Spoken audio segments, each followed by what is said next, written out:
लोग का जो टॉपिक है, हम लोग 1000 ईयर्स फर्स्ट चैप्टर देख रहे हैं हिस्ट्री का, वो है 1000 ईयर्स ऑफ ट्रेसिंग चेंजेस। हम लोग 1000 ईयर्स से क्या चेंजेस देखते आ रहे हैं, हम लोगों को वो बताना है। हम लोग अभी रीड कर रहे हैं मीडिएवल एज का। मीडिएवल एज क्या होती है? From 700 to 1750।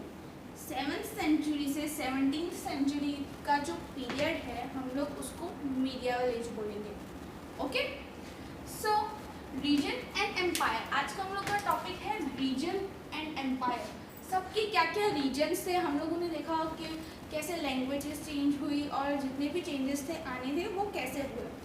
आज हम लोग देखेंगे कि रीजन्स और एम्पायर जो है वो किस तरह से चेंज हुए थे, डेवलप हुए थे। Large states like those of Cholas, Tughlaqs और मुगल्स, ये जो थे कोलास, मुगल्स और ये आप लोगों को आगे के चैप्टर में आएंगे। देखो यहाँ पे लिखा हुआ है चैप्टर 2, चैप्टर 3 एंड चैप्टर 4। ये आप लोगों को आगे के चैप्टर में आएंगे। अभी फिलहाल हमको क्या करना है, सिर्फ नाम याद रखना है इन लोगों के। एनकम्पास मैनी रीजन्स, उन लोगों के पास, उन लोगों ने कॉन्कर किए थे, मतलब उन लोगों ने जीते थे क्या, बहुत सारे रीजन्स। और संस्कृत प्राशादी चैप्टर 2 में आएगा वो भी। For an example of a प्रसादी प्रेजिंग द दिल्ली सुल्तान गियासुद्दीन बलबान। ये सब जो इनके पास इतनी पावर थी वो किस वजह से थी? गियासुद्दीन बलबान, वो कौन थे? दिल्ली के सुल्तान। समझ आई ये चीज़? वो उनका बॉर्न जो था वो 12th सेंचुरी में था, 66 to 87। Explain that he was the ruler of vast empire. ऐसा दर्शाया गया, ऐसा बताया गया है कि वो जो रूलर था वो सबसे ज़्यादा दिल्ली का सुल्तान, मतलब आप लोगों ने काफ़ी स्टोरीज पढ़ी होगी हिस्ट्री में, तो दिल्ली का सुल्तान था वो बहुत ज़्यादा वो था, पावरफुल था। इसकी वजह से उसके अंडर जो है काफ़ी वास्ट एम्पायर आता था। That stretched from Bengal in the east to Ghazni। Bengal से लेकर गाजनी तक सिर्फ और सिर्फ उसका ही नाम था, उसके ही चर्चे थे। In Afghanistan in the west and included all of the south India, उसके साथ साउथ इंडिया भी उसने इंक्लूड किया हुआ था। People of different regions of बौद्धा, आंध्रा, केरला। अगर आप लोगों को आइडिया हो तो ये सब साउथ इंडिया के रीजन्स हैं। केरला, कर्नाटका, महाराष्ट्र एंड गुजरात वो हमारे यहाँ के रीजन्स हैं। अपेरेंटली फ्लेड बिफोर हिज आर्मीज, उसके आर्मीज के आगे हम लोगों ने माथा हम लोग झुके नहीं। ठीक है, हम लोग ये जितनी भी है, आंध्रा हो गया, केरला, कर्नाटका, महाराष्ट्र, ये सब बच गई थी। किसके? उससे गियासुद्दीन बलबान के जो पंजे हैं उससे हम सब लोग बच चुके थे। हम लोगों ने खुद को प्रोटेक्ट कर लिया, हम लोगों ने उसके साथ वॉर की नहीं। ओके, सो अब हम लोग एक मैप देखेंगे। Look at this map. I am sure आप लोगों ने पहले मैप देखा है क्योंकि ये इंडिया का मैप है। जैसे हम लोगों ने पहले मैप्स देखे,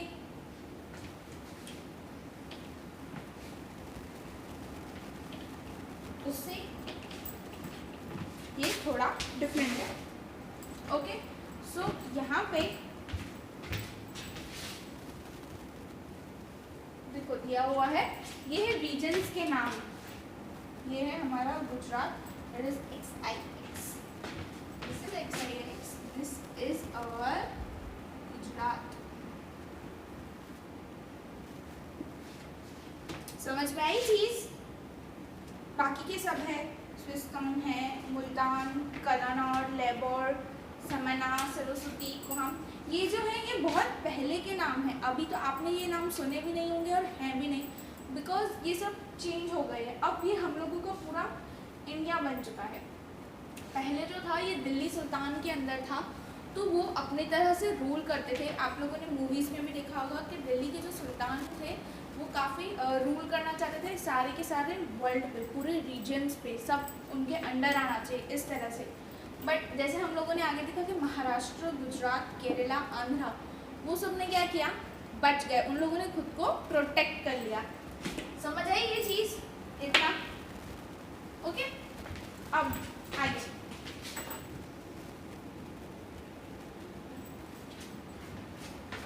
regard this as exaggerated claims of consequence. At the same time, they try to understand why rulers kept claiming to have control over different parts of the subcontinent. History में ऐसा दिया गया है कि उन लोगों को आज तक समझ नहीं आया कि क्यों उन लोगों को सारे रीजन्स अपने अंडर लेने थे, क्यों उनको अपना डोमिनेशन जो है वो दिखाना था कि मेरे अंडर में सारे रीजन्स हैं। क्लेम्स ऑफ कॉन्सिक्वेंसली, वो लोग ऐसा क्लेम क्यों करते थे वो समझ में आया है नहीं। सेम टाइम में understand why rulers keep claiming, क्यों ऐसा क्यों करते थे वो लोग।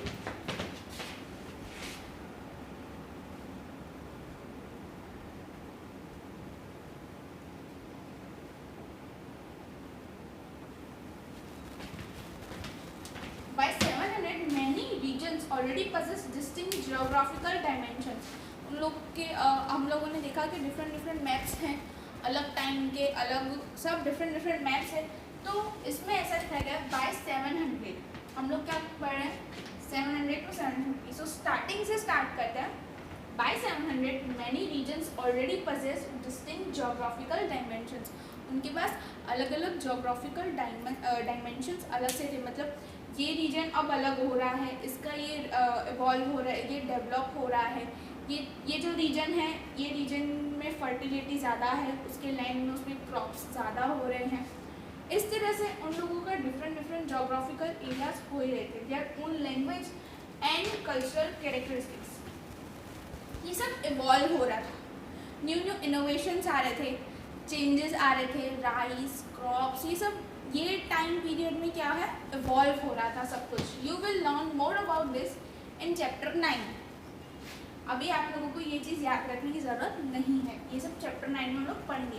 दे were also associated with specific ruling dynasties. Dynasty का मतलब होता है कि ये टाइम पीरियड पे ये जो किंग है उनका, जैसे हम लोगों को पता है कि महाराणा प्रताप है, उनके एग्जाम्पल ले लो कि उनके जो डॉटर है या सन है, अगर वो रूल करते हैं और वो लोग सब सेम ही क्लास के हैं, सेम एक दूसरे के रिलेशंस में हैं, तो वो जितने भी लोग रूल करेंगे ना वो उतनी उनकी डायनेस्टी होती है। एग्जाम्पल ले लो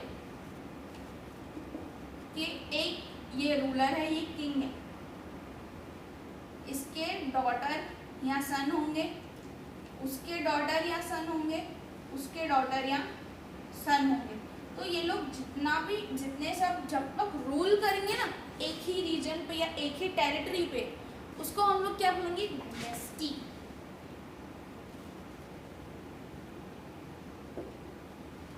समझ आई चीज? Okay.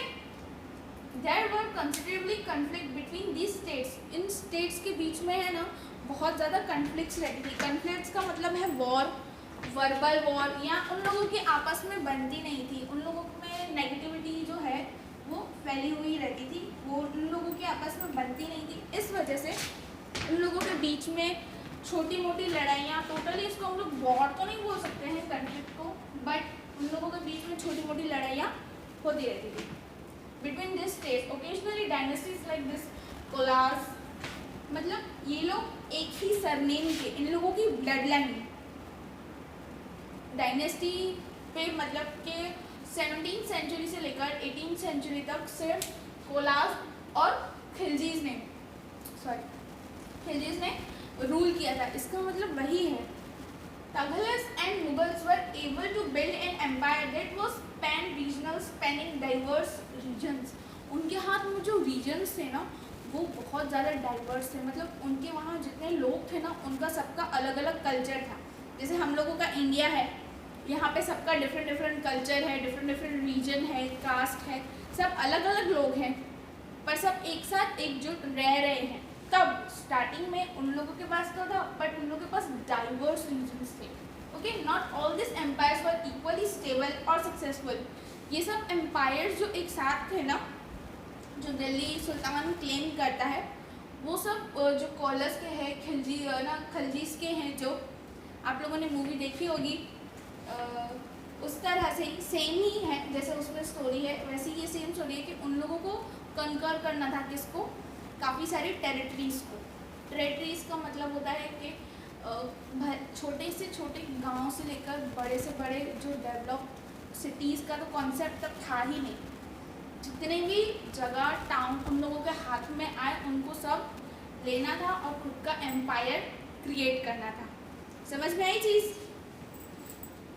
Diverse regions, not all this empires were equally stable और सक्सेसफुल। सबके सब स्टेबल और सक्सेसफुल नहीं थे। Compare for example table 1 chapter 3 and 4, what was the duration of rule and Khalji and Mughal dynasties? उन लोगों का ड्यूरेशन ऑफ रूल कितना था? उन्होंने कितना रूल किया, कितने टाइम तक? ड्यूरेशन का मतलब होता है कितने टाइम पीरियड से लेकर कितने टाइम पीरियड तक of the Khalji and Mughal dynasties. समझ आई ये चीज?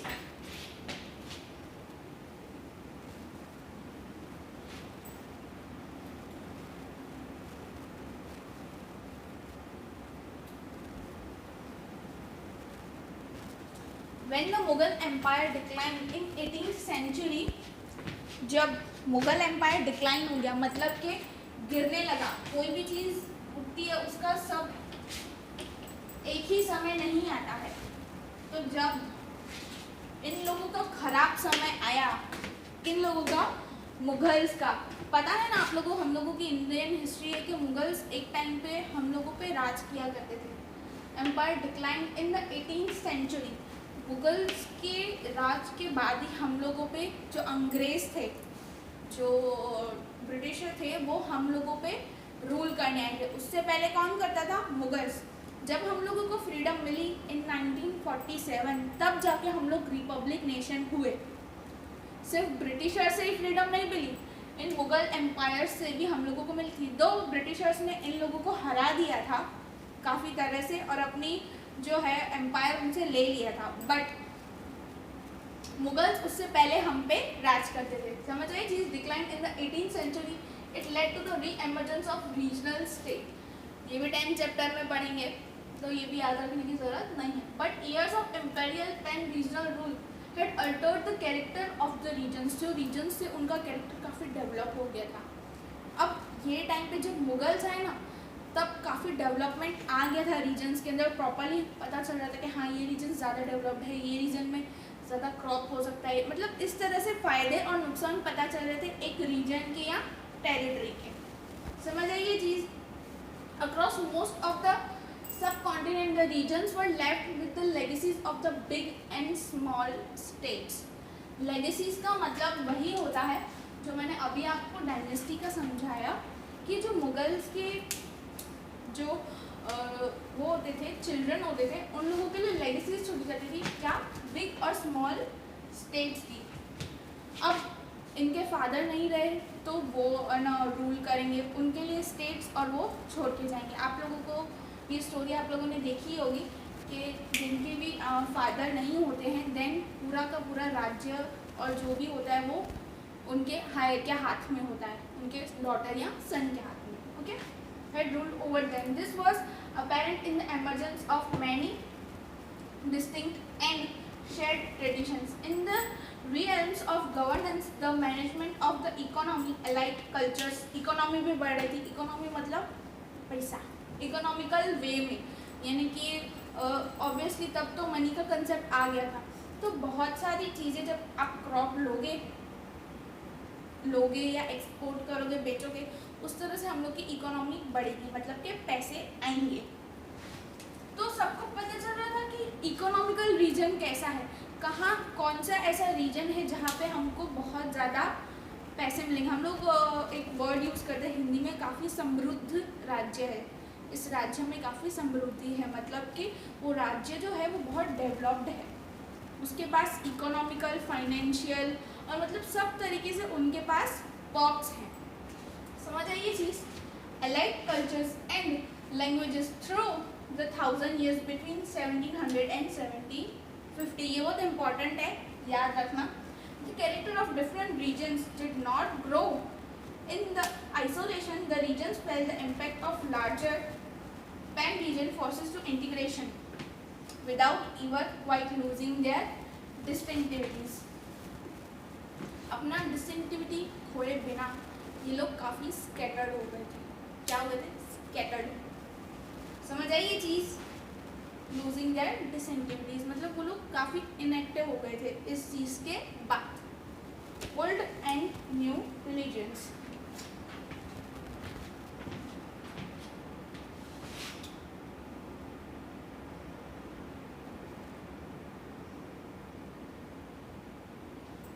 ओके। सो हिस्ट्री की बात आए और रिलीजन्स की बात ना आए, ऐसा हो ही नहीं सकता। हम लोगों के कंट्री में आज भी काफ़ी बायसनेस हम लोगों को देखने मिलती है रिलीजन्स और कास्ट के नाम पे, और ये चीज़ बहुत पहले से चलती आ रही है और अभी भी कंटिन्यू है। कब तक रहेगी पता नहीं है। Old and new religions, religions यानी कि जो कन्फ्लिक्ट्स होते हैं डिफरेंट हिंदू मुस्लिम है, क्रिश्चियन है, सिख हैं, इन लोगों के जो भी कन्फ्लिक्ट्स होते हैं वो, जो कि गलत है बट पहले से होते ही आ रहे हैं। The 1000 years of history that we are exploring witness major development, but in लोगों में काफ़ी डेवलपमेंट भी आया। अगर किसी चीज़ में बुराई है तो उस चीज़ की अच्छाइयाँ भी हैं, सिर्फ किसी भी चीज़ में सिर्फ बुराइयाँ होती नहीं हैं। इस तरह से अब इसमें मेजर डेवलपमेंट आया बिकॉज ऑफ रिलीजन्स। लोग डेवलप करने की ट्राई कर रहे थे इन religious tradition. People believe in divine was sometimes deeply personal. कुछ लोग होते हैं ना जिनके दिमाग में सिर्फ खुद का ही रिलीजन होता है, जो बहुत सेल्फिश होते हैं, दूसरों के बारे में नहीं सोचते हैं, वो deeply personal. But more usually it was collective. ज़्यादा ऐसा होता नहीं था। Collective believe in a supernatural agency. Supernatural agency का मतलब मैं आपको बताती हूँ। रॉन्ग बिलीफ यानी कि पहले के ज़माने में अंधविश्वास, आपको पता है ना कि कैसी कैसी पूजाएं होती थी और जानवरों को मार दिया जाता था बलि के नाम पे, और मतलब ऐसे बहुत सारी चीज़ें होती थी। रॉन्ग बिलीव्स होते थे, रॉन्ग रिचुअल्स होते थे पहले से ही। ये सब चीज़ें भी डेवलप होने लगी। ये सब अब काफ़ी बंद हो गया क्योंकि हमको पता है कि ये चीज़ गलत है। मतलब हम लोग डेवलप हो रहे हैं, डेवलप हो चुके हैं कि ये चीज़ गलत है। समझ आई ये चीज़? Religion was often closely connected with the social and economic organization of local communities. Social and economic organization of local communities के साथ क्या थे? join थे। As the social worlds of these groups altered, so too their beliefs। जैसे जैसे ये लोग develop होते गए वैसे वैसे उन लोगों के बिलीफ भी होते गए। पहले अभी भी थोड़ा बहुत हम लोगों के वहाँ पे ऐसा चलता है कि ये बोलते ये पूजा करा लो, ऐसा करा लो, ये चीज़ करोगे तो उससे ये फ़ायदा होगा, ऐसा होगा। ये सब जो रॉन्ग बिलीव्स है वो भी हम लोगों के साथ साथ डेवलप हो रहे थे। कुछ कट ऑफ हो रहे थे, कुछ और बढ़ते जा रहे थे। हर चीज़ का फ़ायदा भी है तो नुकसान भी होता ही है। It was during this period that important changes occurred in what we call Hinduism today. हम लोगों का जो रीजन है, रिलीजन है यहाँ का हिंदुइज्म जिसको बोलते हैं, this included the worship of new deities. हम लोगों ने न्यू जो है डीटीज को, मतलब कि न्यू हम लोग वे लाए वर्शिप करने का गॉड को। The construction of temples by royalty and growing importance of Brahmins. आप लोगों ने बहुत कॉमनली सुना ही होगा कि ये तो ब्राह्मण है, ये ब्राह्मण फैमिली से बिलोंग करता है, ये ब्राह्मण है। 700 से लेकर 1715 में बहुत सारे टेम्पल्स और रिलीजियस प्लेसेस बनी। अभी फ़िलहाल हम किसका देख रहे हैं? हिंदुइज्म का। इस दौरान जो है बहुत सारे टेम्पल्स, मॉस्क और जितना भी जो बनना था वो बना। हिंदुइज्म में बहुत सारे टेम्पल्स बने। हम लोगों ने एक न्यू वे फाइंड किया गॉड को वर्शिप करने का। The construction of temples were royalty, एकदम रॉयल्टी के। आज भी हम लोग देखते हैं ना, सन टेम्पल ऑफ मदेरा ले लो, वहाँ पे कितना अच्छा उन लोगों ने आर्किटेक्ट किया, कितना अच्छा मंदिर बनाया है, वो भी इसी टाइम पीरियड के दौरान बनाया गया है। Growing importance of Brahmins. Brahmins जो होते हैं, जैसे कि हम लोग बोलते हैं पंडित जी, जो पंडित जी होते हैं, ब्राह्मण्स होते हैं, वो लोगों का काम क्या है? टेम्पल की रखवाली करना, रोज गॉड को वर्शिप करना। तो इस दौरान 700 से लेकर 1715 तक बहुत सारे ब्राह्मण्स आगे आए और वो लोगों ने गॉड को वर्शिप किया, टेम्पल्स बने। इस तरह से हम लोग हिंदुइज्म वाले जो हैं वो डेवलप हुए इस तरह से।